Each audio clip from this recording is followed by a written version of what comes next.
All right, how to solve this puzzle?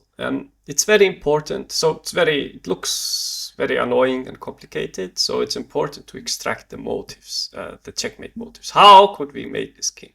And the first thing that you can see is that clearly if the rook were to move somewhere along the g file and you could play queen f2, this would be a checkmate because h1 is covered. This is the fundamental motive in this position. Okay. Clearly f2 is important, and with her first move you want to control it. Queen b6 check is of course something you could look at, but these puzzles consider it to be unesthetic to start with a check. So you're left with the f file, so f7, f6, f5. So whatever, let's look at anything. After, let's say, queen f5, now the rook is stuck on the second rank. There's obviously the king h2 move, which we will deal with later.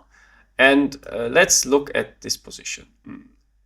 This position has black starting to free his bishop and all that stuff. So you want to restrict black at this point. You don't want to calculate many variations. So for instance, queen g5 does not really help much because black would just go back to g2.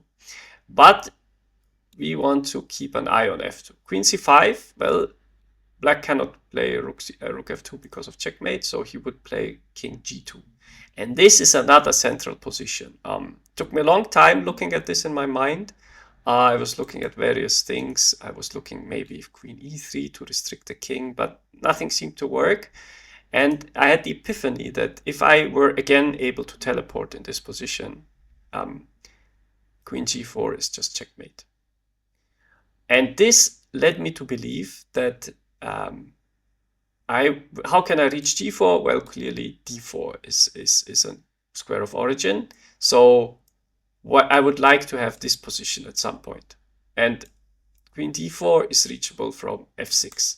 And so I started in the initial position to look at queen f6 because I had an eye on d4. Now again, if rook h2, queen d4 check, black can either get mated on f2 or he can get mated on g4. Very nice. Once you see such a variation, you know you're very close to the solution. Because queen f6, rook h2, we have basically ruled out. Okay, black has still king h2. But this is actually quite nice to deal with. We don't want the king to run away, so we just trap it here again on g1. And now we have a situation we want to control h2, we want to control f2, and we want to control d4. And how can we do that? Well, clearly queen f4. Now the king cannot go to h2. The rook cannot leave the second rank, so it has to go to h2, and then simply queen d4, and we have solved the puzzle.